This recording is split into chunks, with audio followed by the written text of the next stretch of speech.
I just want to do a review. We talked last week about the stories that we continue to tell ourselves, right? Anybody started noticing the stories that they're saying? Anybody notice, like, are you guys catching some of the thoughts that are going through your mind about why you can or can't do some stuff? I'm not telling you guys to do anything I haven't done. Yeah, there's my stories. Right? Stories that I tell myself. And so I'll just share one. My family knows that I love them, and they will understand if I am late because of this appointment. Or if my family loves, they know that I love them, and I know that I can't make the game tonight because I got an appointment with this, or that I got something else that's a priority, or I want to have a couple extra beers with the boys, or something like that, right? That's the story that I tell myself. So I finally had to tell myself to basically stop.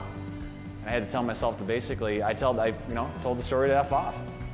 And I said, no, my family knows that I love them because I don't let shit get in the way of why they're a priority in my life.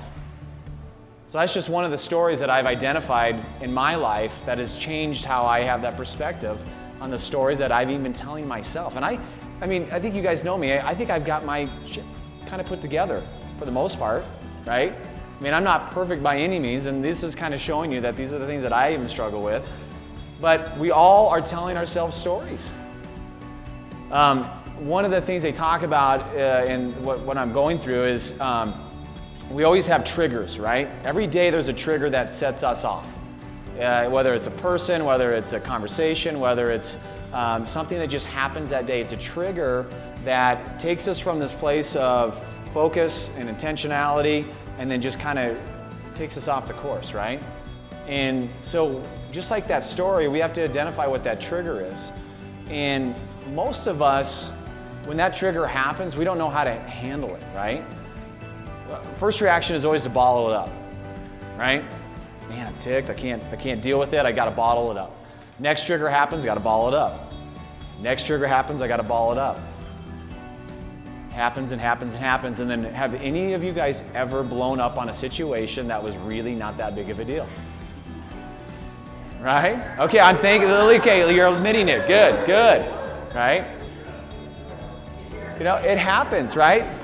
Well, but the thing that I've realized, and this is what's been great about just kind of learning this process, is that if we don't let that out, if we don't let that emotion out when that trigger happens and figure out and identify what that issue is, that's how we have these blow-ups. That's why we get upset with our children. That's why we get upset with other people, because 15 other things are making us upset, but that happened to be the one trigger that broke the bat, that broke the straw, that allowed us to just absolutely unleash. And what do?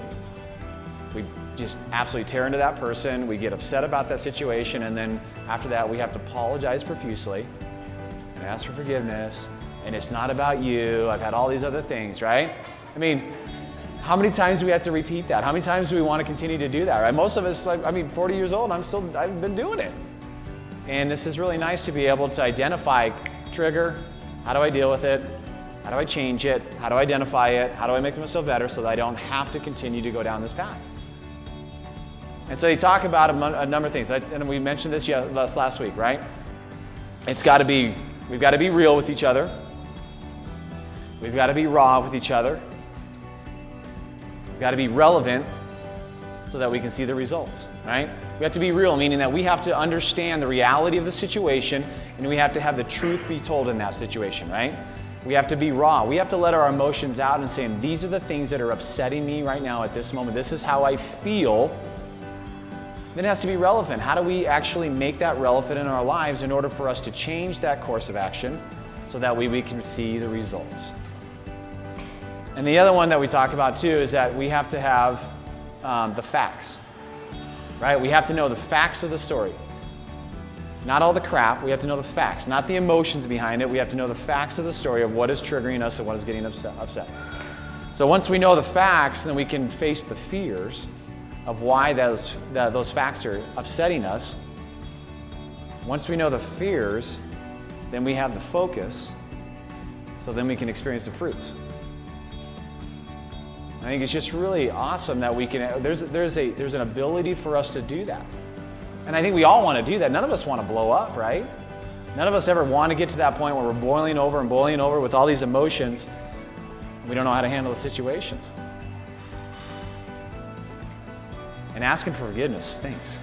Because usually you just upset that other person or you did something that you completely regret.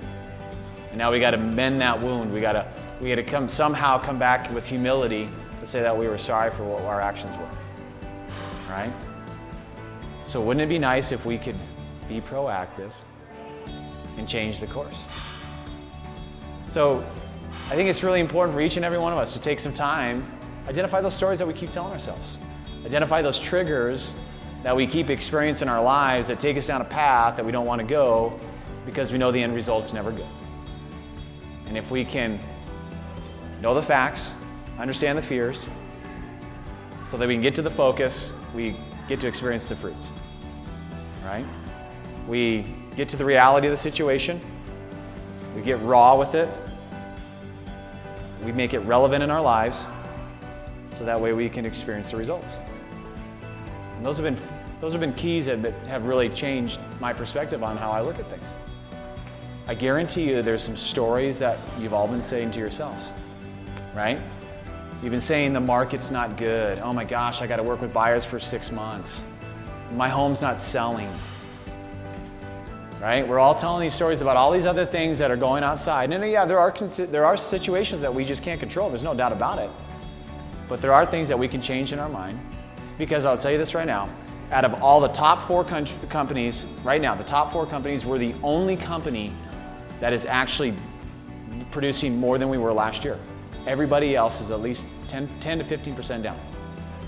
There's a reason why we're producing more. There's a reason why we're going up and other companies are experiencing losses. So the story of the fact that I've got all these listings and I can't get my buyers to make a commitment, also that, no, it's the stories that we tell ourselves. We've got to change that, right? Do we have to have better objection handling? Do we have to have better statistical information for our buyers and sellers? Are there ways that we can improve and become better in our business? Because I'm telling you this, people are experiencing really great years. There are people out there in the top 10, top 20% of our industry right now that are having exceptionally great years. No reason not all of us can't have that. So what story are you telling yourself? And how do we get to that real, raw, relevant results? Right? How do we get to the facts, the fears, the focus, so that we can get to the fruits? Got to keep thinking about this, guys. Because unless you change your story, you will not change your life. Right? Goes back to our phrase. One day or day one? When does it start? When do we change? When do we take responsibility and say enough is enough? I don't want my life looking that way anymore. And I'm willing to change for the betterment.